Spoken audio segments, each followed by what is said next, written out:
네, 부흥팀에서 이제 부흥 사역을 계속하면서 웨일즈를 왔다 갔다 하더니 결국 그 웨일즈로 떠나서 그 땅이 아직 오히려 너무 황폐한데 그곳에서 섬기고 사역하고 있습니다.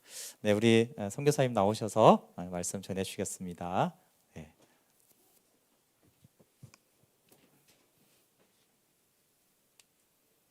안녕하십니까? 네. 이 자리에 이렇게 서는 사람은 마스크를 벗을 수 있는 특권이 있는 건가요? 네. 더운데 어떻게 오늘 잘 지내셨는지 모르겠습니다. 사모님 오랜만입니다. 네. 정말 덥네요. 정말 덥습니다. 저도 한국에 와서 아버지 팔순 때문에 한국에 잔치를 하러 왔는데 오자마자 또 이게 3단계가 끝나고 4단계가 시작돼 가지고요. 지금 아버지 팔순잔치를 할 수 있는가 없는가 지금 기로에 서 있고, 어쨌거나 왜 왔을까? 한국에 아버지 팔순잔치도 못 하고 그래서 제가 여기 복음 충신교회 오려고 온 거 아니겠죠? 더우시군요. 뭘 해야 좀 마음이 풀어지시겠습니까? 네. 저는 웨일즈에 11년 전에 갔는데요. 그 전부터 우리 이정화 우리 반주자와 함께 저희 부흥한국 사역자들과 함께 웨일즈에 자주 갔었어요. 웨일즈가 우리나라의 그 부모 나라라는 건 알고 계세요? 당연히 모르셨죠? 네. 우리나라 최초의 이 개신교 순교자가 웨일즈 사람이셨어요. 그 토마스 선교사라고 들어보셨어요? 1865년? 1866년인가? 저도 이제 막 이게 혈액순환이 머리에 안 되는 것 같아요. 1866년인 것 같아요. 1866년에 제네럴 셔머너라고 그 미국의 상선이 우리나라에 들어왔다가 불타서 막 민가 약탈하고 나쁜 짓 하다가 불타 죽었는데, 사람들이 막 이렇게 공격을 받고 그렇게 다 죽었는데 그 와중에 같이 통역관으로 따라왔다가 죽었던 분이세요. 근데 이 토마스 선교사는 제가 살고 있는 곳으로부터 한 1시간, 차로 1시간 거리에 정반대쪽에 살고 계셨던 분이었는데 12개의 언어를 구사할 수 있었고, 그리고 옥스포드에 16살에 입학할 수 있는 자격을 얻은 사람이에요. 얼마나 놀랍습니까?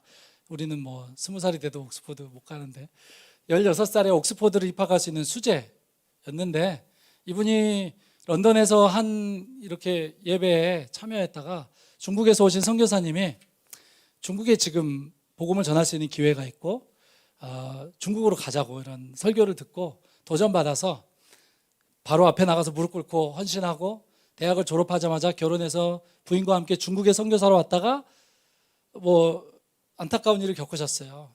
부인이 이제 첫째 아이를 남편이 없는 동안 이렇게 유산을 하게 되고, 그것으로 인해서 감염이 일어나고, 그래서 남편이 집에 없는 동안 돌아가셨어요. 중국에서 상하이에서 돌아가셨고, 그래서 이제 토마스 선교사님이 시리에 빠져서 있다가 세관에서 일을 하게 됐는데, 선교 사역을 접어두고 일을 하게 됐는데, 거기서 조선 사람들을 만나고 우리 조상님들을 만나서 조선에 교회가 없다는 것을 알고 들어올 방법을 찾다가 미국 상선이 들어간다 그래서 그걸 타고 들어왔는데, 막 민가를 약탈하고 조선 관리를 이렇게 배에다가 억류시키고 이런 무덤을 도굴하고 막 이런 일을 했는데요.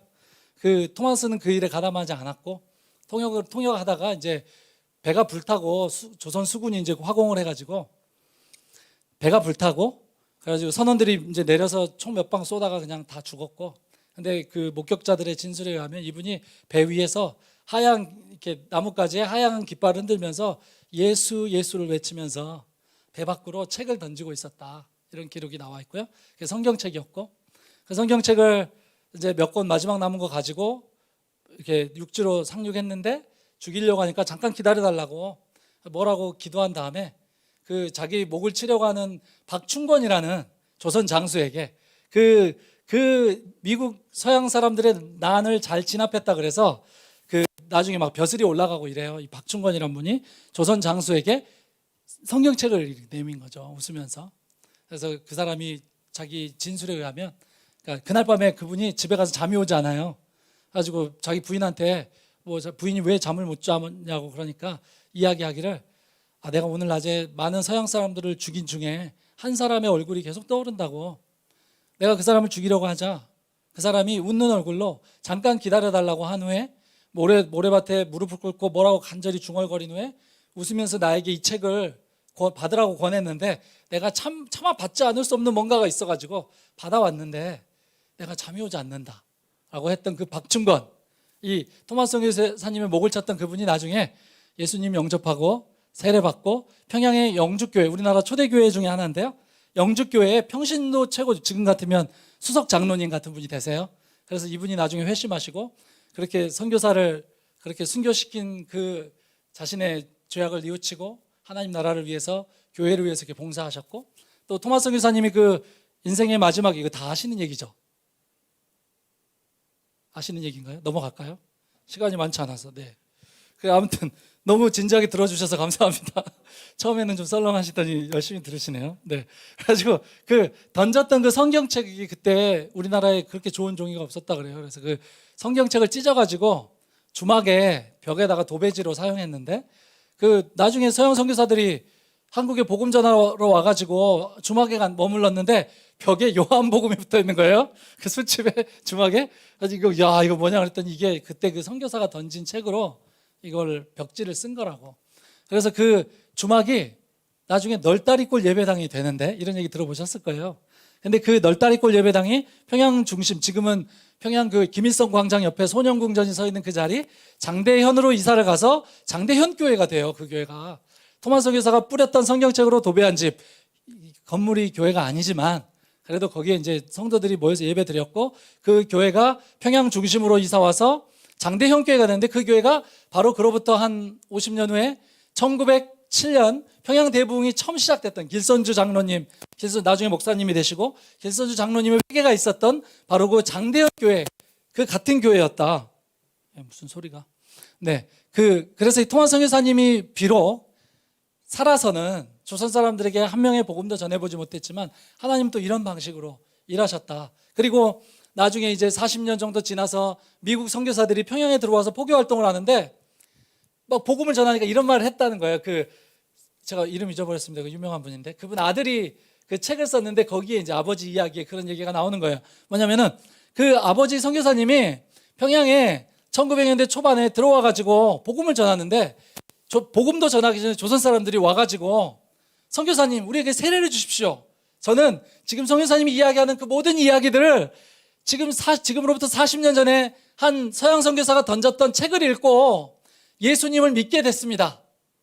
저에게 세례만 주시면 됩니다. 라고 이야기하는 일이 정말 놀랍죠. 그분 교회 가봤어요. 토마스 선교사님 교회. 파송교회가, 그때 당시에 그분을 파송했던 교회가 한오버 교회라고, 여러분 기회 되시면 나중에 코로나 잠잠해지시면 꼭 거기 한번 가보세요. 우리나라 기독교가 시작된 곳, 그 토마스 선교사가 파송받았던 그곳. 그래서 그 예배당에 가면 왼쪽 앞에 토마스 선교사 비석이 있어요. 기념비가 있는데 거기에 구절이 뭐냐면은 욥기 말씀이에요. 내 날들은 지나갔고 내 생명은 땅에 쏟아졌도다. 그러니까 그때를 생각해 보세요. 토마스 선교사님이 아마 순교하셨는데 시체도 못 찾았죠. 그리고 돌아가신 거를 아마 한 달도 넘어서 듣게 됐을 거예요. 그렇죠? 죽었다는 사실도, 그러니까 미국에 신호가 갔을 테고, 그 미국 대사관에서 영국 대사관으로 연락해서 상하이에 있는 영국 대사관에서 배편으로 토마스 선교사의 순교 사실을 보냈으니까, 그러니까 뭐 그 교회에서는 이제 잘 사역하겠지 이러고 있었겠지만, 중국 선교하러 가겠다더니 가서 조선이라는 이름도 들어보지 못한 나라에 들어갔다가 상륙한 날 순교했다.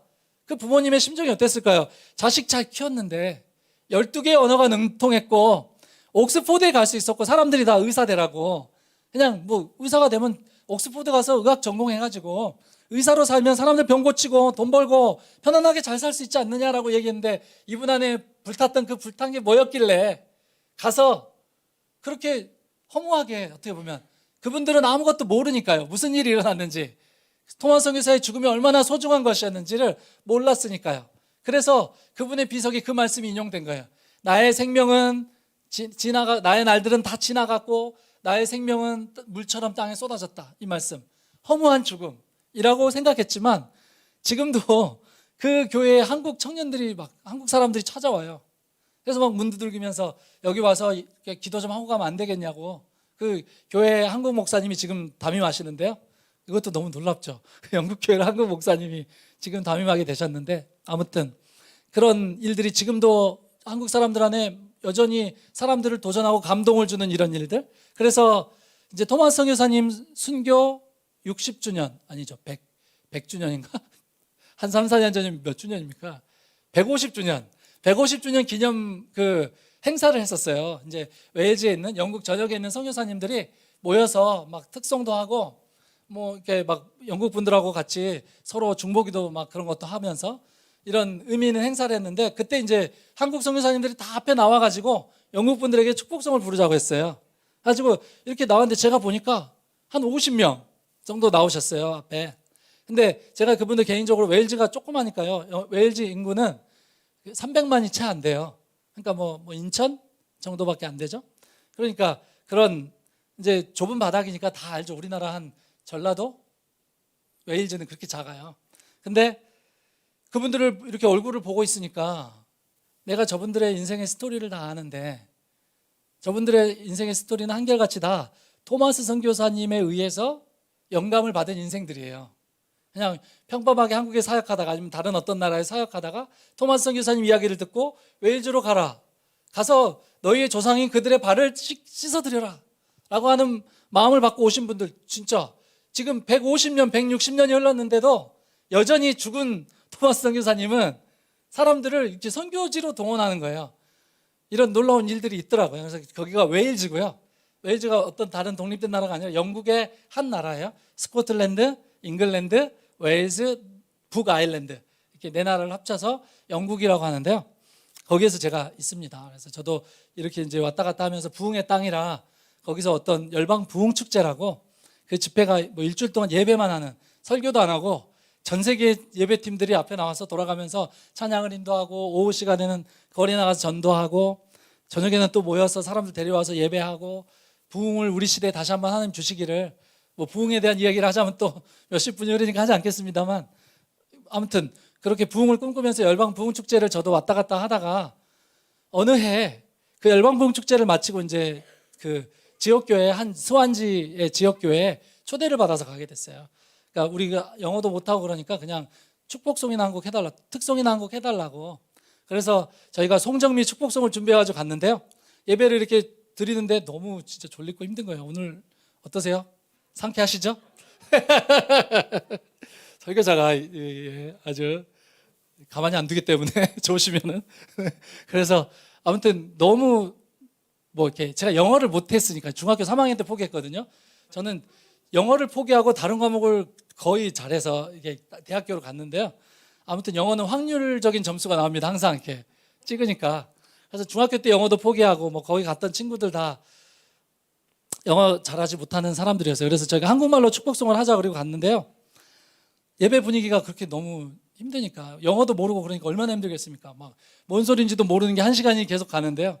막 허벅지를 꼬집었다가 막 정신을 차렸다가 막 이렇게 했는데, 그러다가 이제 저희 순서가 돼서 앞에 선 거예요.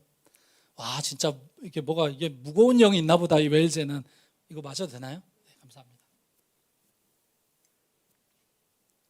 앞에 나갔는데요, 이렇게 부흥한국의 서동찬이라는 친구가 전주를 했어요. 그 축복송 기타로 네 마디 전주를 하고 노래를 들어가기로 했는데, 전주를 되게 이상하게 하는 거예요. 그래서 우리가 다 노래를 못 들어갔어요. 그 친구도 눌린 거예요. 그래가지고 얼굴이 막 빨개지는 거예요. 제가 원래 얼굴이 좀 빨간데 더 빨개지면서 막 고개를 숙이고, 죄송하다, 막 이게 우리 모국어로 이 노래 한 곡 하면 되는 건데 너무 우리 성의 없다, 막 미안하다 이런 생각하다가, 그래도 축복하러 왔으니까 이분들 얼른 축복해야 되겠다. 그래가지고 고개 이렇게 들었는데요, 불과 노래가 한 때로는 너희 앞에 어려움과 아픔 있지만 뭐 이 정도 불렀어요. 근데 이렇게 고개를 들어서 축복을 하려고 이렇게 했는데 깜짝 놀란 거예요. 막 여기 저기 저기서 막 손수건으로 이렇게 얼굴을 감싸. 예배 분위기가 안 그랬거든요, 금방 전까지. 진짜 졸리고 무겁고, 무슨 우리뿐만 아니라 다 그 정말 종교적이고 무거운 어떤 그런 분위기. 근데 막 울고 계시고, 이게 뭐지? 우리 이 노래를 알고 계신가? 근데 100% 영국 분들이셨어요. 신기하다. 근데 이렇게 보니까 이 공기가 아까는 무겁고 눌리고 우리가 어떻게 할 수 없는 종교적인 그 빽빽한 어떤 그런 것이 있었는데, 그놈들이 다 어디로 사라지고 하나님의 아주 상쾌하고 가볍고 시원한 그런 뭔가 하나님 임재가 예배당 안에 들어오시는 걸 느끼는 거예요. 영적으로 보이지는 않지만 진짜 신기하다. 어떻게 이런 일이 있을 수 있을까? 저는 그때 토마스 선교사님을 잘 몰랐거든요. 그래서 이제 그날 기억이 저한테는 좀 충격이었죠. 그래서 그분들이 왜 그러셨는지는 모르겠고요. 뭐 아무튼 한두 분이 아니었어요. 그래서 나중에 어떤 한인 선교사님 만났는데 그분이 이렇게 얘기하시더라고요. 토마스 선교사. 그 이해할 수 없는 문화와 언어를 초월한 어떤 한국 사람과 웨일즈 사람이 만날 때 언어와 문화를 초월한 하나님의 특별한 호의가 있다는 거예요. 그 얘기를 들었어요. 그 듣고 저는요, 그 원래 운동권이었어요. 이렇게 학생 운동을 하던 사람이었는데요. 맨날 막 그 경찰들하고 박치기 하고 이런 사람이었는데 그 아무튼 그랬는데요. 얘가 자꾸 엄한 대로 가면 안 되니까. 그래서 그런 사람이었는데 군대에서 여자친구한테 차이고 죽으려고 그러다가 진짜 정말 죽으려고 매일 어떻게 자살할까 생각했어요. 그러다가 극적으로 아무도 없는 예배당에 혼자 가서 앉아 있었는데 거기 전도지가 있었어요. 사형리 해가지고 그냥 정말 인생 힘들다. 어떻게 죽는 게 가장 고통 없이 죽는 길일까 이러고 있다가 이렇게 그 앞에 전도지가 누가 놓고 갔는지 있길래 군대 예배당에요.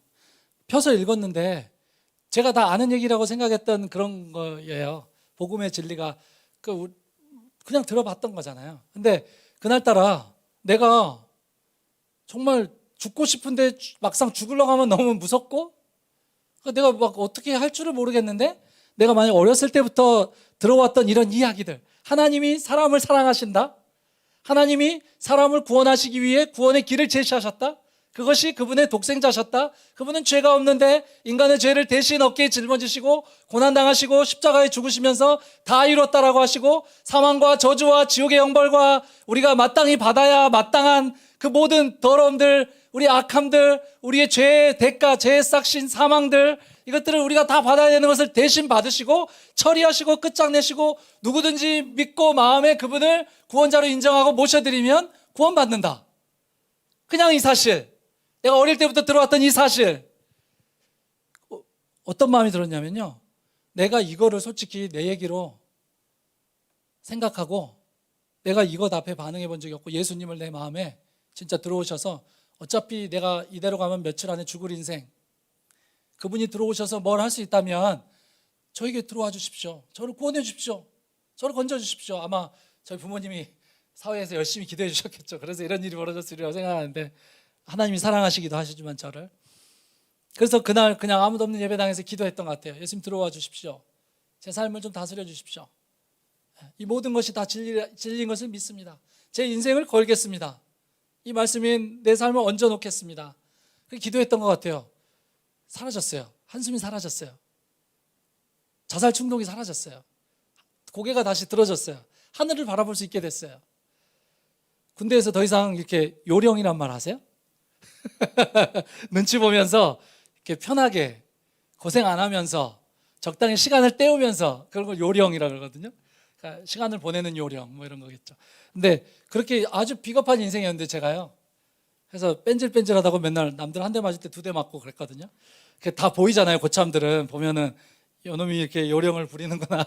나름대로 머리를 쓴다고 썼지만 다 자기들도 군생활 해봤으니까 알잖아요. 그래서 그랬던 제가 이렇게 어려운 일, 더러운 일, 힘든 일 이런 거를 제가 하겠다고, 그러니까 제가 계급이 낮았을 때 했던 그런 일들을 내가 그 애들에 대한 긍휼이 생기고 너희들 안 그래도 힘드니까 내가 좀 도와줄게. 병장이 되어도 말년이 돼도 계속 그 아이들을 도우면서 하게 되고, 아니 도대체 나란 인간 내가 아는데 이런 사람 아니죠. 근데 내가 어떻게 이런 삶을 살고 있을까? 도대체 내 조종석에 어떤 게 탑재됐길래 이런 일이 벌어질까? 예수님이 오신 거죠. 그분의 영원한 생명이 제 안에 들어오신 거죠. 그래서 제가 의도하지 않았던 그런 삶의 구원받은 증거들이 주렁주렁 달리면서 지금 무슨 얘기를 하다 이렇게 된 것이죠? 그래서 그렇게 예수님을 믿고 하나님 저는 어떻게 살아야 될까요? 라고 이제 제가, 그러니까 지금은 어떤지 모르겠지만 그때는 제가 영어를 포기했다 그랬잖아요. 그래서 의대를 갈 수가 없더라고요. 아무리 확률로 영어를 찍어도 의대를 갈 수가 없더라고요. 그래서 그냥 그러면 어떻게 가서 돈을 벌 수 있을까? 공대에 가면 그냥 적당히 돈 벌고 살 것 같았어요. 그래서 돈 잘 벌고 결혼 잘해서 그냥 무난하게 살아가는 것. 그래서 공대에 갔었는데 예수님 만나고 났는데 이제 제대로 해야 되잖아요. 그러면 어떻게 해야 될지를 결정해야 되는데 돈을 버는데 의미가 없어졌던 것 같아요. 그래서 그러면 하나님 제가 어떻게 살아야 할까요? 기도를 했어요. 몇 달을 했어요. 한 기상하기 한 30분 전에 일어나서 매일 기도했는데 어느 날 이제 목사님이 하시는 설교를 이렇게 듣고 있었는데 그분은 다른 설교를 하고 계셨는데 그분이 설교를 하는 동안 그 본문으로 인해서 다른 초점의 한 이야기가 제 마음으로 영으로 들려오는 거예요. 그게 시편 57편이었는데 하나님이여 내 마음이 확정되었고 확정되었사오니 내가 주를 노래하고 찬송하리다. 비파야 수구마 깰지어다 내가 새벽을 깨우리로다. 뭐 이런 말씀이었어요. 근데 목사님은 다른 얘기 막 인생이 여러분 힘드십니까? 막 다윗이 어떻고 이런 얘기 하셨는데 저는 그 설교를 듣는데요. 그 말씀이 계속 제 안에 제 가슴으로 해석이 되는 거예요. 아, 너 오랫동안 나에게 기도해왔지. 어떻게 살고자 어떻게 살아야 하는지 나에게 물었지. 너의 마음은 지금 이제 확정된다. 오늘 이 순간 확정될 것이다. 너는 비파와 수금을 들 것이다. 그리고 너는 새벽을 깨울 것이다. 비파와 수금, 저 현대적으로 이야기하면 기타잖아요. 다윗이 치던 거. 너는 뭔가 저 음악을 통해서 어두운 시대에 침체된 시대에 가서 아 지금 새벽이에요. 지금 어두워서 밤인 줄 아시나 본데 새벽이거든요. 가서 사람들 이렇게 수면 방해하는 거. 그게 제 삶의 부르심이라고 말씀하셨어요. 가서 어둡다고 밤인 줄 아냐? 지금 새벽이니까 깨어서 정신 차려 기도하고 밤인 것처럼 술 취하고 죄 짓고 살지 말고 새벽이니까 예수님이 곧 다시 오시니까 정신을 차리고 하나님의 나라를 위해 살아라. 지금 너의 삶에 이루어지고 있는 너의 삶에 벌어지고 어디에 너의 삶의 현장에 경기도 일산에 어디에 하나님의 왕국이 너의 삶에 벌어지고 있는지 잘 보고 거기에 너의 인생을 얹어서 가담하라. 깨어라. 그러면서 노래를 막 부르면서 깨우는 것. 이것이 저의 일이라고 말씀하시는 것 같았어요. 그래서 캠퍼스로 복학했는데 우리 조영호 목사님 만났고 이게 캠퍼스로 돌아와서 보니까 그렇게 찬양 선교를 하면서 이렇게 하나님을 섬기고 학교 생활하는 친구들이 있더라고요. 그래서 거기 악연은 아니고 좋은 인연 돼서 이렇게 지금까지 거기에 영향력을 받아서 잘 살고 있고요. 그러면서 제가 그렇게 하나님이 그렇게 살라고 하셨는데 그 웨일즈에서 그런 사건을 경험해 버렸잖아요. 그냥 한국말로 가서 노래했는데 그런 일이 일어난다? 그러면 나는 한국말로 노래하는 건 문제 없는데 토마스 선교사와 우리 한민족, 웨일즈와 한민족 사이에 있는 하나님의 특별하신 호의, 그것에 뭐라 할까요? 기대서 그것에 하나님의 그렇게 일하시는 방식에 사용되어지면서 제가 그렇게 쓰임 받을 수 있겠구나 이런 마음이 들었던 것 같아요. 그래서 아내에게 이렇게 집에 돌아가서 웨일즈에서 이제 집에 돌아가서 아내에게 얘기를 해야 되는데 쉬운 얘기는 아니잖아요. 그래서 이제 아내는 이제 그 열방봉 축제도 같이 안 다녔고 그러니까 그래서 이제 눈치를 며칠 보다가 아내가 다림질을 하고 있었는데 이렇게 얘기했어요. 여보, 우리가 웨일즈에 가야 될 것 같다. 라고 얘기했어요. 얘기하면서도 한켠에 한 반반이었던 것 같아요. 뭐 아내가 뭐 동의해 줄 것이다 이런 기대도 좀 있었지만은 좀 절반은 정신 차리라고 이렇게 말해줘서 나를 좀 이렇게 현실 세계로 돌아오게 해줬으면 좋겠다 이런 한 반반이었던 것 같은데 아내가 딱 다리미를 세우더니 하나님이 말씀하셨으면 그렇게 해야죠. 딱 이런 거예요. 다른 말이 없었어요. 그냥 그런 거예요.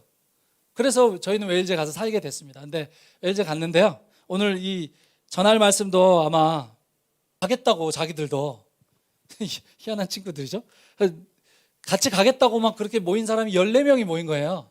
그래가지고 저는 원치 않았는데 그렇게 어떤 선교팀 같은 게 세워져서 저희가 거기로 상륙하게 된 거예요. 그 라이언 일병 구하기 이런 거 보면은 상륙하면 막 죽고 터지고 난리 나잖아요. 그런 것처럼 우리는 거기가 어떤 나라인지 뭔지도 아무것도 모르고 모두 다 초짜들, 뭐 선교와 뭐 문화와 선교 이런 걸 공부해 본 적도 없는 막 그런 사람들이 갔는데 정말 힘들었죠. 막 뭐 관계 문제 이런 건 말할 수 없고 뭐 문제가 일어나도 솔직히 제가 다룰 수가 없어요. 그러니까 보니까 제가 이렇게 그분들이 낸 지원서를 보니까 14명 중에 9명 정도가 집에서 막내였더라고요. 그러니까 이 사회성이 없어요. 사람들이 한마디로 저를 포함해서 저도 막내입니다. 그래서 뭐 저는 이렇게 어른 노릇을 잘 못해요. 어디 가서 비염받고 이런 건 할 줄 알지 뭐 어려운 소리 뭐 이렇게 찬물 끼얹는 이런 걸 못하는 사람이었어요 옛날에는. 그래서 이제 그 막 난리도 아니죠. 매일 싸움 터지고 막 뭐 꼭 뭐 이렇게 해야 되냐고 막 대들고 막 사람들이 막 그러면 또 막 나는 마음 어려워가지고 막 또 삐져가지고 막 이러고 있고 막 그런 세월을 살았던 것 같아요. 그러면서 이제 셀러브레이션 모바일 팀이라고 이 사역이 시작된 거예요. 그래서 갔는데 제가 한 해 두 해를 보내다 보니까 어떤 애는 한 명, 6개월 동안 한 명만 보고 말씀 가르치고 같이 사역하고 이렇게 살아갈 때도 있었고, 많게는 뭐 14명, 어떨 때는 제 친구 어머니, 우리 알 텐데 희준이라고 우리 이렇게 같이 두루두루 친한 친구 있는데요. 그 친구 어머니 70대 그런 분도 오시고, 어떨 때는 뭐 진짜 막 갓 스물 이런 친구들도 오고, 다양한 사람들이 겪으면서 하나님께서 저에게 가르쳐 주셨던 건 그런 거였던 것 같아요. 사람이다. 사람이다. 그 전에는 그렇지 않습니까? 제가 붕왕국에 사역하고 그러니까 그냥 가서 찬양 인도하고 사람들에게 막 뭐 도전적인 그런 시간들을 하고 돌아서면 끝이잖아요. 끝은 아니지만 아무튼 기도 몇 주 더 하지만 며칠 더 하지만 돌아서면 그냥 그런 거예요. 10,000명이 앞에 모일 때도 있어요. 10,000명이 막 그 경희대 노천극장 이런 데 모여가지고 집회하면 놀랍죠. 막 진짜 금방이라도 부흥이 올 것 같죠. 그리고 막 또 부흥왕국이니까 또 지역교회에서 오라는 사역하러 오라는 교회들도 많잖아요. 그 부교역자로 제가 골라서 다녔어요. 나쁘죠.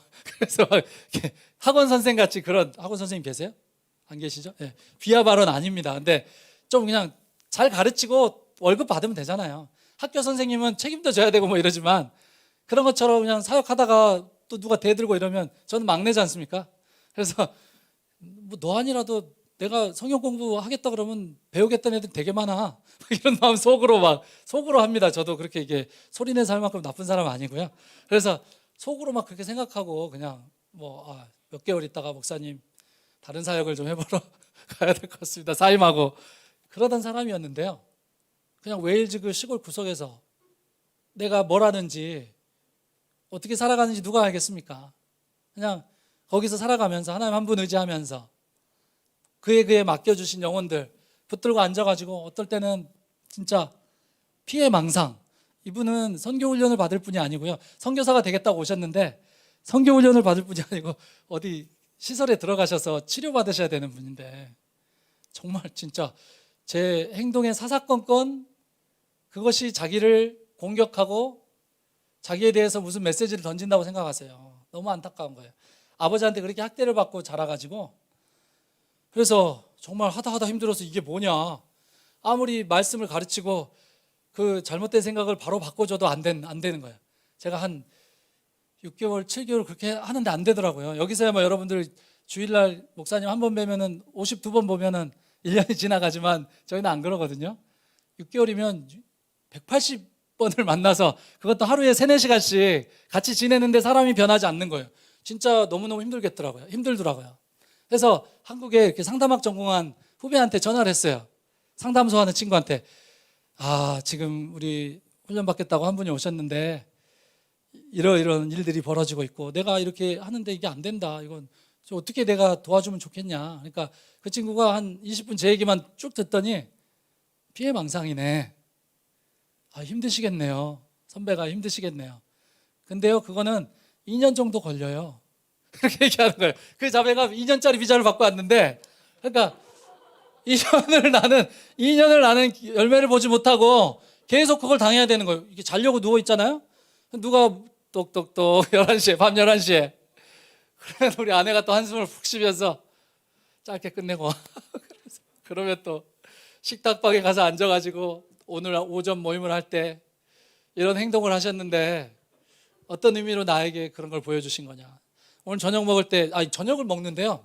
우리 공동생활 하니까 밥을 같이 먹거든요. 저녁을 먹으려고 식탁에 갔는데 이제 반찬이 2벌이 있잖아요. 근데 이쪽에 똑같은 반찬이 두 개가 다 있더라고요. 그 자매가 내 앞에 앉아 있는데 2벌 중에 하나를 이쪽으로 옮겨줬어요. 잘못 없잖아요. 근데 그날 밤에 또 와가지고 아까 그 반찬을 저쪽으로 옮긴 거는 왜 그러신 거예요? 이런 거예요. 그래서 2년 동안 안 됐어요. 끝까지 다음 주에 비행기 타고 나가는데요. 바람 좀 세게 해준다고 경치 좋은 데를 데려갔는데 중간에 같이 가신 다른 단체 어떤 그 선교사님에게 몰래 찾아가가지고 집에 가자고, 나 저분 뵙기 싫다고 빨리 가면 좋겠다고, 지금 일주일이라도 비행기 당겨가지고 집에 가고 싶다고 막 이러고, 결국 그렇게 갔는데 너무 마음이 아프더라고요. 그래가지고 결론을 못 봤네. 나는 진짜 한다고 했는데. 그런데 그로부터 한 2년이 지나가지고 한국에 왔는데 연락이 온 거예요. 식사하자고. 근데 딴 사람인 거예요. 딴 사람. 자기가 한국에 돌아와서 한 6개월쯤 지났는데 갑자기 그 모든 생각들이 다 사라지더래요. 그냥. 그래가지고 정신이 들었는데 생각해보니까 내가 진짜, 우리 다 형제 자매 이렇게 부르니까 형제님한테 정말 못할 짓을 너무 많이 했구나. 너무 감사하고, 그리고 미안하단 말을 하고 싶어서 식사하자고. 그래서 서울대 입구역에서 만나가지고 너무 정말 눈물이 날 것 같더라고요. 그렇게 한 사람, 어떨 때는 이렇게 하면서 하나님이 저에게 가르쳐 주신 것은, 너 옛날에는 학원 선생 같이 살았는데 이제 부모가 좀 되는 게 좋겠다라고 말씀하시는 것 같았고, 그래서 그렇게 살아왔는데, 그러다가 이제 그런 친구들이 이제 많잖아요. 사실 이렇게 은혜를 사모하는 자리에는 영적으로 성숙한 분들도 많이 오시지만은 진짜 삶이 어렵고 누구도 해결해 줄 수 없을 것 같고 누구도 이해해 줄 수 없는 것 같은 그런 문제들, 내면의 문제들, 설명할 수도 없고, 내가 설명하면 사람들이 나를 이상한 사람 취급하고 따돌릴까 봐, 뭐 그럴 수 있잖아요. 막 귀에서 무슨 소리가 들린다거나 죽어버려라, 뭐 너는 뭐 네 인생 가치가 없다, 뭐 너 몇 년 전에 이런 일 했지, 그러고 어떻게 교회 가서 앉아있냐, 너는 그리 정상적인 삶을 살 자격이 있냐, 네가 행복할 자격이 있어, 뭐 이런 귓전에 막 이런 소리들이 들리는 분들 계세요. 막 얘기들 들어보면 너무너무 많아요. 코로나 때문에 더 많고요. 그런 자기가 스스로 이렇게 뭐랄까 정리할 수 없는 생각들 때문에 생각으로 고통당하는 분들도 많이 계시고요. 막 삶이 너무 힘들기 때문에, 저희 어머니도 거의 평생을 교회 예배당에 가서 기도하면서 주무시고 사셨거든요. 근데 얘기 들어보면 저희 어머니도 너무너무 힘드신 거예요. 시달리시는 거예요. 그러다 보니 하나님 얼굴 찾다가 권능 받아서 기도해 주면 사람들이 치유되고 막 이렇게 되기도 하고. 그러니까 뭐랄까 이게 참 신기한 게, 이런 기도회 같은 것에 나오는 분들이 옛날에 제가 생각할 때는 진짜 영적인 갈급함이 있고 성숙하고 이런 분들도 계시지만, 삶이 진짜 힘들고 기도하지 않고는 못 살 것 같기 때문에 오시는 분들도 계시잖아요. 근데 하나님께서 웨일즈에 오는 친구들도, 아니 그 비싼 돈 들여서 가서 뭐 유럽 여행하는 것도 아니고 한 군데 틀어박혀서 뭐 되지도 않는 영어 배우고 말씀 배우고 하루 종일 뭐 이런데 누가 가고 싶겠어요. 근데 오는 사람들 있잖아요. 진짜 뭔가 이거 해결되지 않는 어떤 것이 있어서, 자기 지역교회에서 해결되지 않는 어떤 것이 있어서 좀 누군가가 내 얘기를 좀 들어주고 내 삶도 온전해질 수 있을까, 이렇게 오는 사람들을 네가 부모가 돼서 아버지의 마음으로 그분들을 사랑해주고 얘기들을 찬찬히 들어주고 진짜 역사를 이해해주고, 그 사람들의 뭐가 문제인지를 네가 이해하는 대로 바르게 진리로 바꿔주고 도와줘라.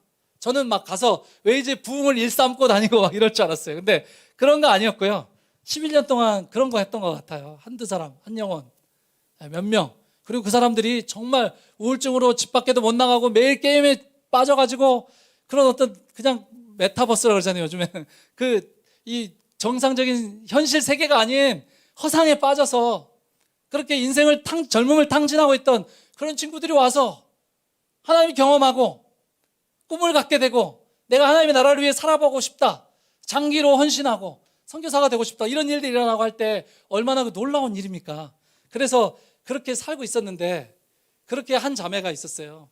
근데 그 자매가, 그래서 오늘 이 설교가 시작된 건데요, 그 자매가 그렇게 웨일즈에서 꽤 좋은 시간들을 경험했던 것 같아요. 한국에 돌아와서 저한테, 이제는 제가 가서 돈 벌기 위해 살지 않고 뭔가 내 인생에 있는 하나님의 나라를 찾고 내가 거기서 내 삶을 던져서 한국 땅에서 하나님의 나라가 세워지는 것을 보기를 원합니다. 그 친구는 이렇게 방송 댄스 전공한 친구였거든요. 그런데 그러고 이제 한국에 온 거예요. 그래서 이제 옛날에 일하던 그런 쉬운 거 할 수 있지만 좀 뭐랄까 의미 있는 일을 찾아보고 싶다. 그래서 정말 사람들이 안 가는 것들, 안 가는 일자리들, 이런 거 막 세터민 그 아이들 그 케어하는 일, 밤에 막 이렇게 숙박시설에서 그런 케어하는 일, 이런 거 했던 것 같아요. 근데 막 또 그렇잖아요. 그런 복지 이런 쪽이 좋은 분들도 진짜 많지만 중간에 이렇게 막 착복하고 횡령하고 이런 분들 너무 많잖아요. 그래서 그런 분에 걸린 것 같아요. 굉장히 권위적이고 이 아이들을 막 청소년 아이들이 수십 명이 맡겨졌는데 혼자서 밤에 그 아이들을 케어해야 되고 막 이런 상황. 그래서 너무 두렵고 계속 이제 대표에게 이 얘기를 해도 들어주지 않고 막 이러면서 이제 힘들어진 거예요. 막 너무너무 우겨싸이고 나는 하나님을 섬겨본다고 하나님 나라를 위해 살겠다고 했는데 왜 이렇게 삶이 꼬이고 어려운가? 막 그러면서 나는 하나님을 따라서 살았던 게 아닌 것 같다. 내가 하나님께 좀 기도하고 하나님 하나님의 음성을 듣는 삶을 살고 결정해 본다고 했는데 이건 다 잘못된 거였던 것 같다. 그러면서 이 친구 안에 이제 옛날에 원래 이 친구가 우울증으로 고생하던 친구였다 그랬잖아요. 그 증상이 다시 이렇게 나타나게 된 거예요. 그래가지고 다시 이제 힘든 삶을 사는데 제가 통화를 몇 번 해보니까 정상적으로 대화가 되다가도 예수님 이야기만 나오면 귀가 닫히는 거예요. 진행이 안 되는 거예요. 막 숨이 막힌다 그러고 자기 지금 응급실에 가야 될 것 같다 그러고 막 이런 식으로. 그래서 뭐 어떻게 해줄 수가 없잖아요. 전화로는 보이스톡으로는 어떻게 해줄 수가 없잖아요. 그래서 한국에는 이제 저희 팀 친구들에게 케어해 달라 그래서 이제 어려운 시간은 넘기고 그랬지만 계속 이제 틀어박혀서 그 두려움을 이 친구는 이제 회피를 선택한 거예요. 자기가 그런 공황 생각이 들어오지 않도록 공황 증세가 나타나지 않도록 분주함으로 게임과 뭐 뜨개질과 수많은 활동들로 생각을 아침부터 저녁까지 꽉꽉 채워서 살던 거였어요. 그래가지고 이 친구가 이제 그렇게 세월이 흐르니까 약간 대화가 되는 이렇게 쭉 가라앉고 대화가 통하는 상태가 돼가지고 이제 그때쯤 이제 저희 작년에 올해를 위해서 기도했어요. 우리 스태프들이. 근데 기도하는데 디모데 후서 아마 3장으로 기억하는데요. 바울이 이제 디모데에게 권면하면서 너를 거역하는 자들을 온유함으로 징계하고 가르치라라고 하는 구절이 나오면서 그 뒤에 뭐 어떤 구절이 있냐면은 혹시라도 제가 보는 번역이라 약간 좀 번역이 다를 수 있는데요. 제가 보는 번역에는 이래요. 마귀의 뜻대로 마귀의 올무에 사로잡힌 자들이 벗어나서 자기의 인생을 되찾을 수도 있다라는 네가 온유함으로 그들을 가르칠 때 그들이 마귀의 뜻대로 마귀의 올무에 사로잡혔는데 거기서부터 풀려날 것이다 라는 말씀이었어요. 그래서 이 말씀을 가지고 매일 기도했죠. 하나님 우리에게 어떤 친구들이 올지 모르지만 우리에게 이 말씀에 대한 감동을 주시는 것을 보면은 내년에 어떤 사람들이 오더라도 우리가 기도가 조금 너무 저희가 순진했죠. 그래서 어떤 친구들이 오더라도 우리에게 온유함으로 친구들을 도울 수 있도록 도와주십시오. 근데 기도를 하루 이틀, 1주, 2주, 3주 하다 보니까 갑자기 제 비자금 통장이 생각나더군요. 그래서 제가 이렇게 뭘 하나 사려고 돈을 이렇게 아내가 아마 알았을 거예요. 근데 돈을 모으고 있었는데 그 자매를 네가 이 돈으로 부르면은 네가 이 돈으로 그거를 이베이에서 사가지고 택배로 배송이 와서 그걸 박스를 뜯을 때 느껴지는 그 기쁨과 그 자매가 한국에서 영국으로 와서 도착했을 때 그 기쁨과 어떤 기쁨이 너에게는 더 큰 기쁨일 것 같아? 이렇게 물어보시는 것 같았어요. 하나님께서. 어떠시겠어요, 여러분은? 대답을 잘해야 되잖아요. 그래서 당연하죠, 사람이죠 라고 했습니다. 그래서 그 자매에게 얘기했더니 뭐 우여곡절이 있었습니다만 시간이 없기 때문에 오기로 했어요. 그래서 도착하게 됐습니다. 그 자매가 이제 왔는데요. 저는 몰랐는데 이런 일이 있었다 그래요. 그 자매가 이제 어릴 때 정말 가난하게 살았는데 그래서 이제 친할아버지 할머니와 같이 살았는데 친할아버지 할머니가 너무 권위적이고 아버지 어머니에게 막 심한 말씀하시고 그래서 어느 날 할아버지 돌아가셨으면 좋겠다. 할아버지만 사라지면 우리 집 다 행복하게 살 수 있을 텐데 이런 생각을 했다 그래요. 근데 신기하게도 그로부터 몇 달 있지 않아서 할아버지가 갑자기 위암 판정을 받으시고 금방 돌아가셨다는 거예요. 돌아가셨는데 장례를 치르고 화장터에 갔는데 고모가 우리 아빠 뜨거워서 어떡해 막 우는데 자기가 그 화장터에 이렇게 기둥에 기대가지고 자기도 슬퍼서 울고 있었는데 이런 소리가 자기 귀에 들렸다는 거예요. 할아버지 너 때문에 죽었어. 너는 지금부터 영원히 행복하게 살 자격이 없어. 이런 소리가 들렸대 자기 귀에. 그러더니 바로 중학생이었는데 우울증이 시작돼가지고 그렇게 고생하고 막 알 수 없는 무슨 대장 증상 이런 거 시작돼가지고 고생하고 이렇게 살아왔다는 거예요. 근데 그 증상이 고스란히 지금 다시 나타난다는 거예요. 막 그러면서 대화를 하다 보니까 갑자기 저한테 반말을 해요. 저한테 막 반말을 하고 왜 그러지? 마귀가 그러는 거잖아요. 그 다른 인격이. 그러니까 자기 눈이 지금 안 보인대요. 자기 귀에 아무 소리도 안 들린대요. 그래서 막 아무튼 그랬어요. 그래서 그 자매 이제 돕는다고 막 이제 했는데 이게 되지 않는 거예요. 그러면서 저도 20대 때 공황을 좀 앓았거든요. 그래서 이제 그게 이제 저는 굉장히 힘들었고, 그래서 그러다가 그것이 이제 저 밑에 이렇게 꺼져 있긴 하지만 이것이 뭐랄까 내 막 컨디션이 어렵고 제 마음이 너무 막 이렇게 사역 때문에 지치고 분주해지고 이러면 그것이 다시 내 마음을 어렵게 하고 그게 다시 그때처럼 그렇게 되는 건 아니지만 그런 이렇게 뭐가 불쾌하고 뭔가 조금 이렇게 이게 내가 더 이상 가면 안 되겠다 이런 마음이 들고 그런 마음이 있었는데 이 자매를 돕다 보니까 이놈의 마귀가 막 저에게 역공을 퍼붓는 거예요.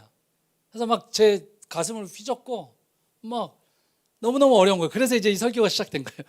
그래서 제가 그런 상황 가운데 들어가면서 그럴 수 있잖아요.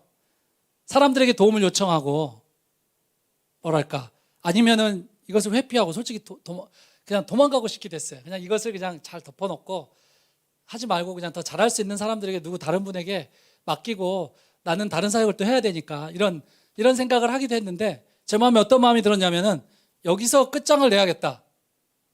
내가 더 이상 여기서 뒤로 물러서거나 이것이 다시 잠재되어 있는 채로 내가 세월을 허송하지 않아야 되겠다. 이런 마음이 들었던 거죠. 저는 되게 비겁한 사람이거든요.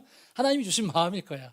그래서 이제 제가 이것을 더 이상 간과하지 않고 직면하기로 하게 되면서부터 시작된 거예요. 근데 이 영이 온 집을 돌아다니면서 온 우리 집에 살고 있는 사람들을 다 건드리고 막 걷잡을 수 없는 절망과 불길한 생각들, 잠을 모두들 자지 못하고 한두 시간에 한 번씩 계속 깨면서 사람들이 이제 낮에도 피곤하고 막 이러면서 정상적인 삶이 안 사라지고 이렇게 어려우면서 그런 삶을 살게 된 건데 지금 우리가 살아가고 있는 이 시대를 생각해 보면 정말 10년 전보다 20년 전보다 굉장히 그런 어려움을 갖고 계신 분들이 정말 많아요. 근데 성경에 이런 얘기가 있을까요, 없을까요?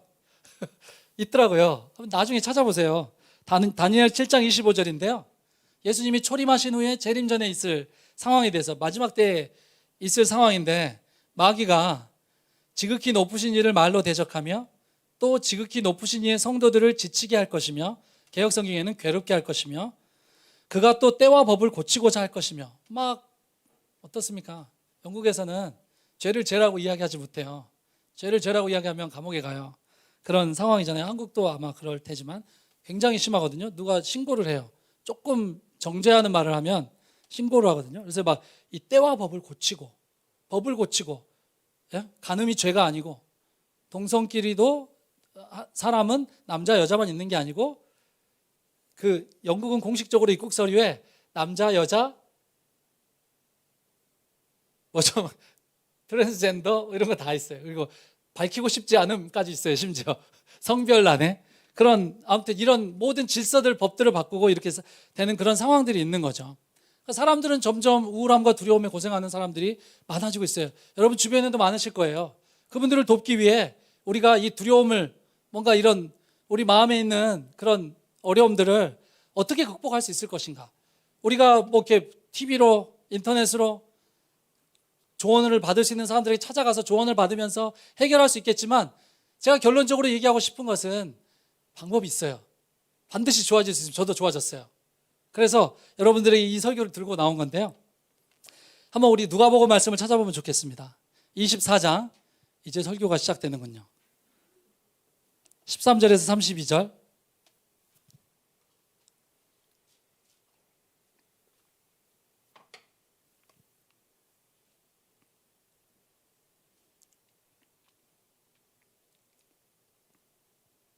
두려워 보신 적 있으시죠?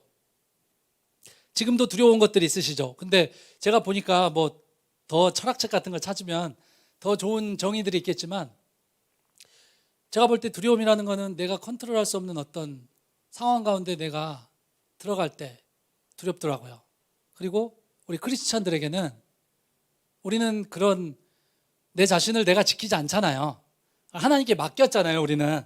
그러니까 크리스찬들은 어떨 때 두려운가라고 생각해 보면은 하나님이 우리 생각 속에 부재하실 때, 하나님은 우리 영에서 우리 마음속에 계시지만 우리 생각은 때때로 하나님이 없는 것처럼 살 수도 있어요. 근데 우리의 생각 속에 하나님이 부재하실 때, 하나님이 없는 생각을 우리가 이 사이클을 돌릴 때 우리는 두려움에 빠지게 됩니다. 마찬가지로 이 누가복음 24장 여기에 나오는 두 사람, 엠마오로 내려가든, 성경에는 뭐 번역에 따라 내려간다, 그냥 가다 이렇게 나오기도 하지만은 저는 내려가다라는 번역을 좋아하는데요. 왜냐하면 예루살렘이 고지되기 때문에 엠마오는 어차피 내리막길입니다. 그러니까 엠마오로 내려갔고 그들의 신앙도 내려갔고 그들의 용기도 떨어지고 있었고 그들의 믿음도 떨어지고 있었던 그 상태. 누가복음 24장. 예, 같이 한번 읽어보면 좋겠는데요. 한번 13절부터 32절까지 오늘 하나님의 말씀. 여러분, 그 하나님의 말씀은 하나님의 행동과 똑같아요. 아시잖아요. 창세기 1장에 보면 하나님이 빛이 있으라 그러면 빛이 생겼어요. 하나님이 빛을 만드시는 거하고 빛이 있으라라고 하는 거하고 똑같아요. 이것이 하나님의 말씀. 그리고 이 안에 오늘 예수님의 육성이 들어있습니다. 그래서 13절부터 32절까지 좀 길지만 하나님의 말씀을 사모함으로 이것이 하나님의 행동이다 라고 생각하면서 같이 한번 그 능력이 우리 안에 머물기를 바라면서 한번 읽어보시겠습니까? 같이 읽겠습니다. 시작.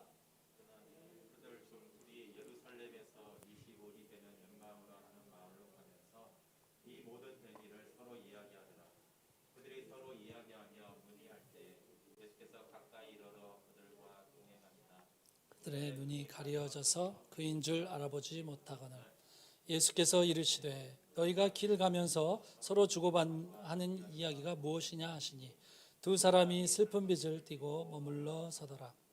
이르시되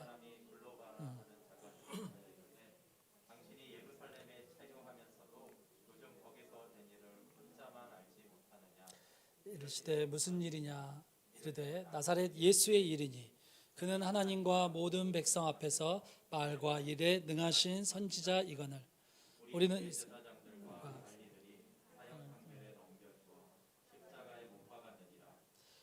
이 사람이 이스라엘을 속량할 자라고 바랐노라. 이뿐 아니라 이 일이 일어난 지가 사흘째요.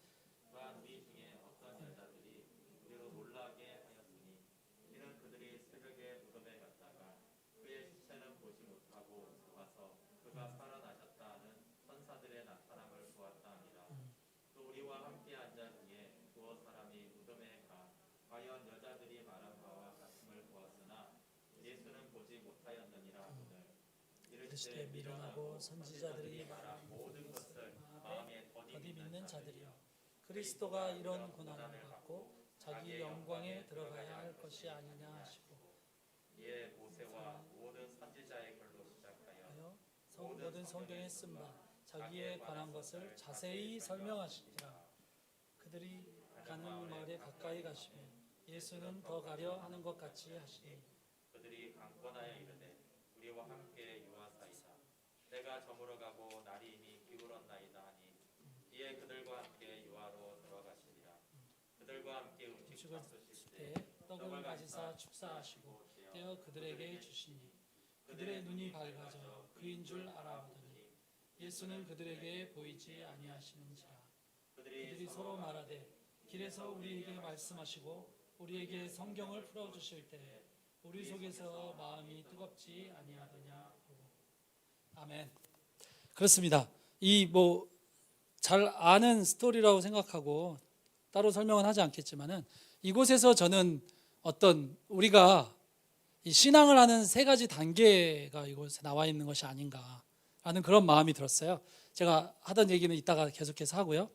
그래서 보면은 아까 두려움에 대해서 이야기를 했는데 그 성경에 두려움이 이렇게 잘 나온 곳이 아마 제가 볼 때는 갈릴리의 풍랑치는 바다에서 그 막 두려워했던 제자들의 그 모습에 대한 그 장면이 아마 두려움이 잘 나와 있는 것이 아닐까. 막 그 자기들이 어부였고 배를 다룰 줄 안다고 생각하는데 자기들이 통제할 수 없는 그 풍랑 안에 배가 휩싸이면서 막 배가 제 이스라엘 그 성지순례 갔다가 그 예배 선상 예배한다고 배를 탔는데 그날 폭풍이 쳐가지고 진짜 죽을 뻔했거든요. 와 진짜 무섭더라고요. 그 갈릴리 바다에 막 바람이 치는데 진짜 죽을 것 같았어요. 근데 아무튼 그 제자들이 어분데 그 상황에서 자기가 컨트롤할 수 없는 그 상황에서 느꼈던 그 두려움, 예수님이 계시지 않는 그 배에서 밤이 다 지나도록 그 두려움 가운데 우리는 이제 죽는가 보다, 이런 어떤 그 두려움. 그때 예수님이 뭐라고 그러셨는지 알아요? 누가복음 8장 25절인데요. 너희의 믿음이 어디 있느냐?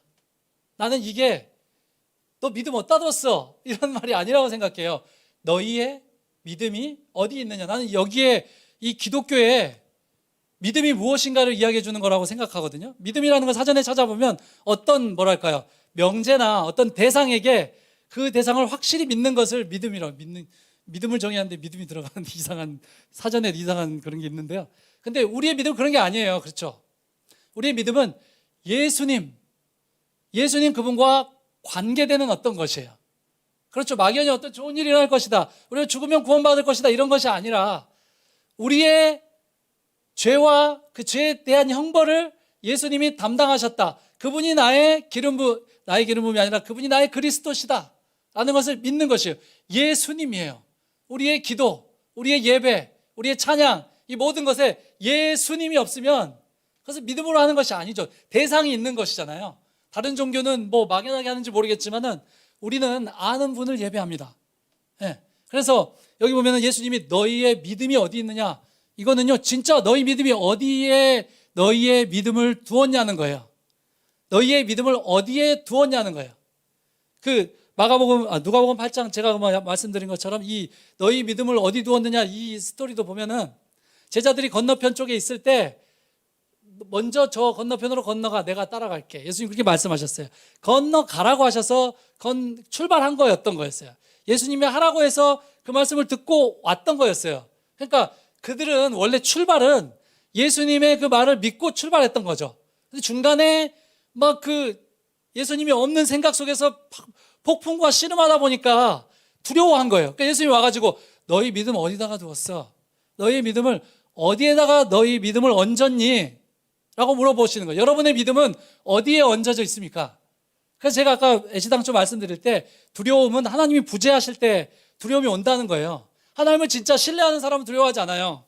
할 얘기가 많지만 넘어가면은요, 그 24장 16절에 보면 그들의 눈이 가리워졌다 그랬잖아요. 그 사람들은 굉장히 슬펐던 것 같아요. 우리 시대처럼 이제 직장도 잃고 뭐 내일 어떻게 살아야 될지도 모르겠고 모든 것이 다 끝나버린 것 같고, 그냥 그런 상황 속에서 이 두 제자는 눈이 가리워져 예수님이 옆에서 같이 걷고 있었는데 보지 못했던 것이었던 거예요. 그래서 신앙생활의 첫 번째 단계는 뭐냐면, 이 사람들이 제가 볼 때는 예수님을 계속 따라다녔고 추종했고 3년을 같이 보냈던 그런 정황상 그 지근거리에 있었던 분들이세요. 근데 이분들이 예수님 옆에 섰는데 봤는데도 알아보지 못했다. 여러분 어떻게 생각하십니까? 굉장히 저는 심오한 어떤 것이 있다고 생각하거든요. 이 눈이 가리워져서 이 헬라어를 보니까 뭔가에 이렇게 꽂혀가지고 변동되지 않는 어떤 것. 그러니까 뭐냐면요, 예수님이 부활하신 영광의 몸으로 어떤 트랜스포메이션, 그냥 어떤 변혁을 거쳐서 그들 앞에 서 있었는데, 이분들의 관점은 뭐였냐면요, 24장 19절에 보면 이르시되 무슨 일이냐 이르되 나사렛 예수의 일이니 그는 하나님과 모든 백성 앞에서 말과 일에 능하신 선지자 이거늘. 근데 이것도 영어 성경을 보면, 제가 영어를 못했는데 이제 영어 성경도 봅니다. 하나님이 저를 변화시켰어요. 선지자 이거늘이라고 되어 있는데 이게 선지자였는데예요. 과거형이에요. 예수님은 선지자였는데 우리는 이 사람이 이스라엘을 속량할 자라고 바랬다. 그분이 어떤 일을 할 수 있을 거라고 생각했었어. 근데 다 끝난 거야. 이런 단계가 있는 거예요. 예배에 참석하고 뭐랄까 매일 어떤 종교적인 행위를 하지만 패턴에 따른, 종교의 특징이 패턴이잖아요. 기독교는 종교가 아닙니다. 우리는 패턴이 필요가 없어요. 우리 안에 예수님의 생명이 들어와 있어요. 영생이라는 것은 영원히 산다는 의미도 있지만 다른 세대의 생명이라는 뜻이 있어요. 그러니까 쉽게 말하면 저 세상의 생명이라는 거예요. 하나님의 생명이고 영생은 영원히 살죠. 왜냐하면 하나님의 생명이니까. 근데 예수님이 이런 말씀하셨잖아요. 나는 부활이요 생명이니 나를 믿는 자는 죽어도 산다고. 죽어도 삽니까? 살죠. 예수님의 생명이 예수님 영접할 때 우리 안에 들어오시니까. 그래서 무슨 얘기를 하다 이렇게 됐는지 모르겠지만 이분들은 그냥 예수님을 선지자였는데 우리는 그분이 그러기를 바랬었다. 근데 다 끝났다. 라고 하는 이 시선이 그냥 과거에 자기들이 바랬던 예수님이 그냥 로마로부터 이스라엘을 건져줄 정치적인 메시아 또는 그냥 육신적인 왕 이렇게 생각했던 그들의 현세적인 기대를 가지고 따라오다가 우울증에 빠진 거예요. 이분들이 모든 게 다 무너지고 자기들이 걸었고 헌금됐고 봉사도 하고 많이 했는데 끝났다. 다 끝났어. 슬프다. 라고 예수님이 그러니까 오셔가지고 왜 이렇게 슬퍼하니? 라고 말씀하신 거예요. 그래서 이 시선의 고착은 슬픔을 가져오고요. 이 슬퍼하며 그렇게 패배적인 삶을 사는 단계가 있어요. 신앙생활의 단계 중에. 두 번째는 어떤 단계냐면요. 예수님이 찾아오셨잖아요. 25절에 보면 이르시되 미련하고 이런 말 많이 안 하시는데 좋은 말로 하시는데 예수님이 이럴 때는 이런 말씀 해주세요. 왜? 그래야 되기 때문에. 정신을 차려야 되기 때문에. 미련하고 선지자들이 말한 모든 것을 마음에 더디 믿는 자들이여 그리스도가 이런 고난을 받고 자기 영광에 들어가야 할 것이 아니냐 하시고 히브리서 3장 12절에 이런 말씀이 있습니다. 형제들아 너희는 삼가 혹 너희 중에 누가 믿지 아니하는 악한 마음을 품고 믿지 못하는 것을 악한 마음이라고 그래요. 뉘우치고 자백해야 하는 여러분 안에 그런 거 있습니까? 그런 마음 있습니까? 하나님은 살아계실지 모르겠지만 내 인생에는 작동하지 않는 것 같다. 다른 사람의 문제는 해결해도 내 문제는 해결하실 수 없을 것 같다. 이렇게 고착되어져서 굳어져 버린 무기력한 하나님, 나에게 관심 없는 하나님, 그런 상황 가운데 있다면 이렇게 기도하셔야 돼요. 예수님 저에게 미련하고 죄송합니다 여러분 초면에 신뢰가 많습니다. 미련하고 더디 믿는 자라고 그리고 제가 사실 그런 자입니다. 정말 이 불신앙의 자리를 내가 떨치고 일어나야 되겠습니다. 저를 좀 책망해 주십시오. 이따가 우리 기도해요. 이 말씀 마친 다음에 우리 기도할 때 좀 예수님 우리를 책망해 주시고 이것이 악한 마음이라는 것을 고착된 마음이라는 것을 이 종교적인 마음이라는 것을 지적해 주시고 저를 어루만져 주십시오. 그리고 32절에 보니까 그들이 서로 말하되 그리고 예수님이 아까 이제 그 말씀을 풀어주셨는데 그거를 이분들이 어떻게 느꼈는지 간증하냐면은 우리에게 말씀하시고 우리에게 성경을 풀어주실 때 우리 속에서 마음이 뜨겁지 아니하더냐 하고 그 패배적이고 우울하고 절망적인 그 마음에 예수님이 오셔가지고 말씀을 풀어주시기 시작하니까 이분들의 마음이 뜨거워졌대요. 막 우리가 그렇게 삶을 살아가다가 막 세상에 계산적인 사람들에게 이용당하고 눌리고 학대당하고 어렵게 살다가 이렇게 금요 기도회 가고 와가지고 막 찬양하고 통성기도하고 하다 보면 마음이 뜨거워질 때 있잖아요. 그러면은 내가 하나님 만났나 보다. 그리고 자 이제 완성 됐어. 뜨거워졌으니 됐어. 이러고 돌아가실 때 있잖아요. 저도 그럴 때 많거든요. 근데 만족하시면 안 된다는 거예요. 여기서 이분들이 뜨거웠지만 아직 예수님을 만나고 있지 못해요. 그냥 뜨거운 거예요. 그러니까 그럴 수 있어요. 우리가 말씀을 읽다가 성경을 읽다가 뭔가 좀 깨달은 것 같아서 됐어 만족한다. 성경책 덮어요. 과연 그것일까요? 우리는 그 정도로 만족하라고 하나님이 우리를 그렇게 구원하시고 우리를 자녀 삼으신 것일까요? 저는 그렇지 않다고 생각합니다. 우리는 반드시 예수님의 십자가를 통한 온전한 회복으로 돌아갈 거예요. 온전한 회복은 어디냐면 창세기 3장 전에 있어요. 왜냐하면 3장이 타락이니까. 그렇잖아요. 그 전에 있는데 그렇다면 그 전에는 어떤 일이 있었는가? 사람은 하나님의 형상대로 만들어졌고 동산에 거니시는 여호와의 음성을 들었고 교제했고 기뻤고 우리에게 맡겨주신 일들을 우리는 수행했고 하나님과 우리는 사귀었고 만나서 대화했고 이것이 우리가 추구하고 있는 하나님과 진짜 만나는 것 그것은 모세만 할 수 있는 걸까요? 그것은 다윗만 할 수 있는 걸까요? 그렇지 않습니다. 마음이 좀 뜨거워진다고 해서 뭘 좀 깨달았다고 해서 책 덮지 마시고 다음 단계로 넘어가겠습니다. 다음 단계.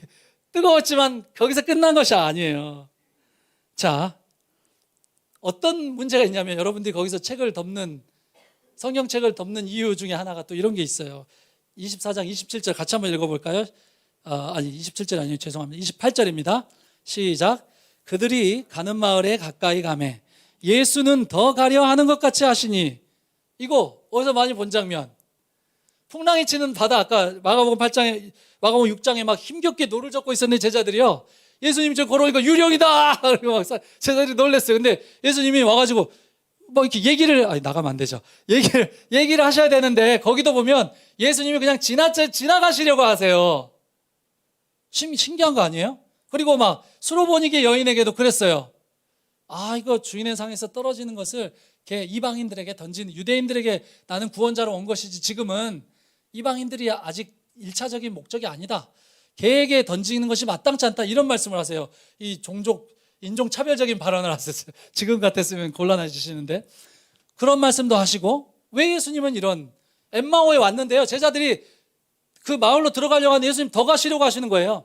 나는 갈 길이 있어서 그럼 여기서 이만. 예수님 이러시는 거예요. 왜 이러실까요? 왜 이러실까요, 예수님이? 왜 힘겹게 노를 젓는 걸 보시고 그냥 지나치시려 하시는 걸까요? 여기 보면은, 근데 이분들은 정답을 알았어요. 29절. 그들이 강권하여 이르되 우리와 함께 유하사이다. 때가 저물어 가고 날이 이미 기울었나이다. 찬송가에도 있습니다, 이거. 아세요? Abide with me 라는 그 영어 노래인데요. 장례식에 불러요. 이 장례식 노래가 아닌데, 영국에서. 근데 아무튼 어떻게 했냐면 이 두 제자가 그러시면 안 되죠. 그래서 우리랑 함께 들어가셔야죠. 이제 마음이 좀 뜨거워질라말라 하고 있는데 좀 뭔가 좀 더 해주셔야죠. 제자들이 힘겹게 노를 젓고 예수님 지나가시려고 그래요. 도와주세요 해야 되는 거예요. 가시네. 역시 나는 안 돼. 내가 자라날 때 우리 형제들 중에도 나는 가장 천대받고 자랐던 사람이야 이러면서 막 자기 합리화를 하면서 그냥 넘어가시겠어요? 그렇지 않았어요. 강권하여 이르되 우리와 함께 여기서 하룻밤 묵읍시다. 그러니까 예수님이 같이 들어오신 거예요. 나도 그러길 바랬다 그러셨겠죠? 30절에 그들과 함께 음식을 잡수실 때 떡을 가지사 축사하시고 떼어 그들에게 주시니 그들의 눈이 밝아져 그인 줄 알아보더니, 여러분, 그인 줄 알아보더니, 이게 기독교예요. 여러분의 신앙생활이 하나님이 계시지 않아도 그럭저럭 유지되는 신앙생활 하시는 분들이 있어요. 그냥 뭐 시간 되면 그 시간에 그 자리 가서 앉아 있으면 되고, 그 시간에 뭐 성경책 펼쳐서 읽으면 되고, 하나님이 있거나 말거나. 그런 사람들을 뭐라 그러냐면요, 패턴에 빠져 있는 사람들을 종교인이라 그래요. 기독교는 종교가 아니에요. 신이 엄연히 계시고 우리가 드리는 이런 예배 이런 형식들 있잖아요. 다 하나님이 이렇게 예배라 해서 하는 거예요. 성막으로 우리에게 계시하시고, 뭐 가인과 아벨의 제사, 아브라함의 제사 드리는 법 다 가르쳐 주시고, 어느 신이 이렇게 자상한 신이 있습니까? 다른 종교는 다 예배자들이 예배 예식을 만드는 거예요. 근데 이것은 하나님이 하나님께 나아올 수 있는 길을 그분이 친히 계시하시고, 내가 여기 있을 테니 너희가 나에게 얼굴을 보이러 와. 우리 만나자. 에덴 동산에서 파괴된 거, 회복된 거, 그거 누리자. 나에게로 와 하시는 거예요. 그들의 눈이 밝아져 그인 줄 알아보더니, 이래야죠. 저도 몰랐는데요, 에베소서 4장 10절에 이런 말씀이 있더군요. 내리셨던 그가 곧 모든 하늘 위에 오르신 자니, 죽으시고 무덤 속으로 내려가셨다가 부활하셔서 하늘에 올라가신 분이 바로 예수님이시니, 저는 이런 부활절 설교를 들어본 적이 없어요. 부활에 대한 가장 명쾌한 설명이에요. 에베소서 4장 10절이에요. 나중에 찾아보세요. 오르신 자니 이는 만물을 충만하게 하려 하심이라. 예수님이 내려오셨다가 죽으시고 부활하신 그 능력이 뭐냐면은 만물을 충만하게 하시려고. 여러분, 고린도전서 6장 16절에 이런 말씀이 있어요. 창녀와 결합하는 자는 하나다.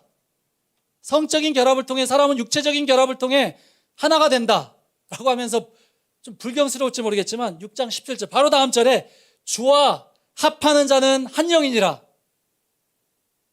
이 말씀, 우리가 예수님을 마음의 문을 영접하고 예수님이 들어오셨을 때 예수님과 우리는 하나가 된 거예요. 여러분, 제가 막 그 20대 때 눌리던 공황 증세가 다시 마귀가 제 마음을 격동시키고 휘젓고 너는 이 얘를 너는 결코 고칠 수 없고 너는 도울 수도 없고 내가 너를 옛날처럼 그렇게 두려움에 올가매어서 너를 공황에 빠뜨려서 너를 정상적인 삶을 살 수 없도록 해버리겠다. 막 이래요. 이래요. 대화 좀 하자 그래가지고 와가지고 막 그런 얘기를 퍼붓고 막 하는 거예요. 어떻겠어요? 두렵죠. 전 도망가고 싶다니까요. 저는 겁쟁이에요. 예수님이 없으면 겁쟁이에요. 근데 주와 합하는 자는 한 영이니라. 저는 더 이상 도망가지 않기로 결정했어요. 그러면은 제가 전면에 내세워야 하는 것은 딱 이것 한 가지였습니다. 내려오셨다가 올라가신 분, 부활하신 그분이 하시려고 했던 일은 만물을 충만하게 하시는 것인데 나를 예수님이 충만하게 내 안에 거주하시기 위해서 오셨고 나는 예수님과 하나다. 그것 외에 뭐가 있을까요? 어디로 도피할 수 있을까요? 24시간 365일 생각으로 공격을 하는데요. 주와 합하는 자는 한 영이니라. 나 예수님과 한 영이야. 이 전쟁은 나의 전쟁이 아니라 하나님이 싸우실 것이야. 나는 너를 이길 수 없어. 하지만 내 안에 예수님이 이기셔. 나는 믿음으로 여기 서 있겠다 했어요. 몇 주가 지나지 않아서 물론 이제 그 친구가 할아버지 그렇게 때문에 시작된 거잖아요. 할아버지 용서해라. 그래서 안 하겠다 그러다가 또 용서하고 또 그렇게 자기를 학대했던 사람들 성적으로 폭력으로 학대했던 사람들 용서해주고 하나하나 풀어주면서 어느 날 그 악한 영이 간 거였지만 그 친구도 자유있게 되었지만 저에게도 진짜 마음이 꿀렁꿀렁거리고 불안함으로 내가 어디 도망가고 싶고 이런 상황이 닥칠 때 앉았어요. 자리에 앉아서 나는 예수님과 하나입니다. 예수님은 저와 하나가 되셨고 저를 충만케 하십니다. 주님 제 마음 만져주십시오. 그러면요 소용돌이 치던 제 마음 앞에 불기둥이 이렇게 서는 거예요. 이게 그 불기둥이었을까요? 얼굴이 뜨끈뜨끈해요. 헤어드라이어를 틀어놓은 것처럼. 그때는 이렇게 웨일즈 날씨 추울 때였는데 이렇게 뜨끈뜨끈하면서 제 마음에 이렇게 소용돌이 치던 것이 쫙 가라앉으면서 내가 여기 있어. 같이 지나가자. 말씀하시고 자다가도 깨가지고 또 2시간 자다 깨서 또 혼란스러우면 또 나는 예수님과 하나입니다. 시편 16편에 다윗이 이야기할 때 내가 주를 항상 내 앞에 모셨으며 나로 요동치 않게 하기 위해서 그분께서 내 오른편에 계셨다 라고 다윗이 고백했던 것처럼 계속 그분을 모시고 더 이상 도망가지 않습니다.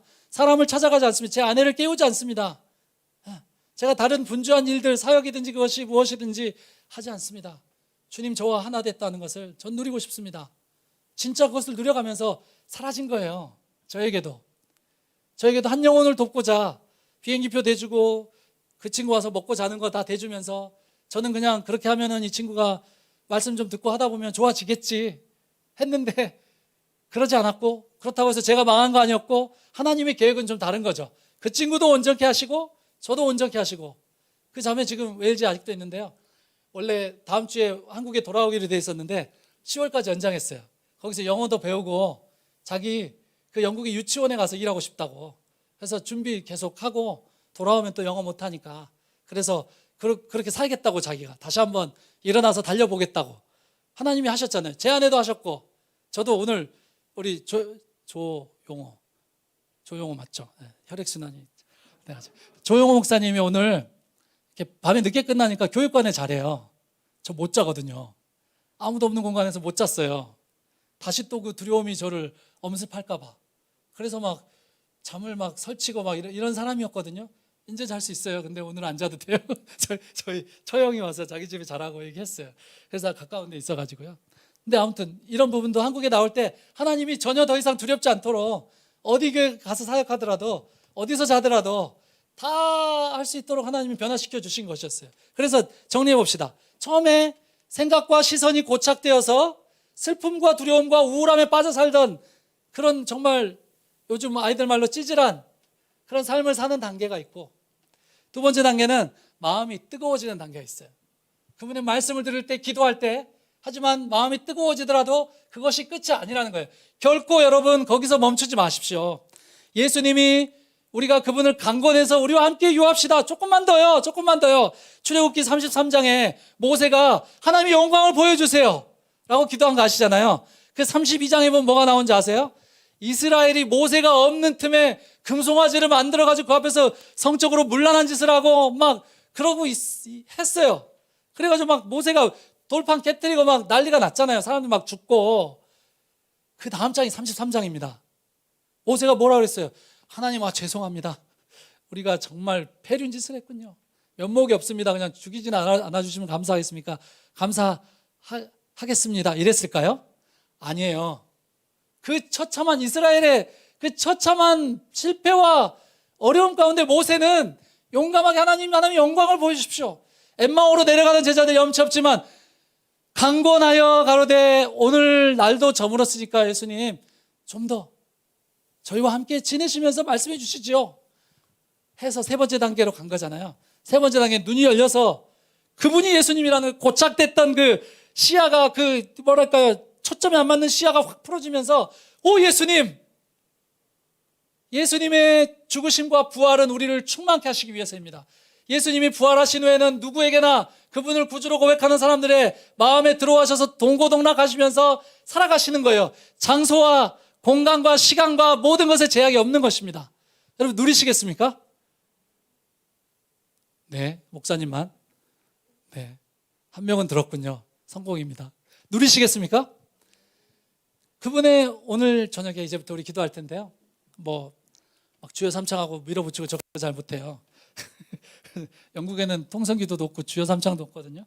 그래서 굳이 또 한국 선교사님들이 우리 로드 세 번 외치고 LORD 한국식으로 하자고 또 너무 재밌어요. 근데 주여 이건 되지만은 로드 이거 안 돼요. 근데 그 문화를 넘어가지 못하고 그런 거 막 시키고 그러시니 저는 안 하고요. 근데 아무튼 오늘 밤에 우리 좀 찬양하고, 제가 말이 좀 길었는데 한 20분 남았는데 우리 좀 깊이 그분의 소매를 끌면서 강권하면서 그분이 필요하다고 우리 좀 그렇게 기도할 수 있는 시간 가졌으면 좋겠습니다.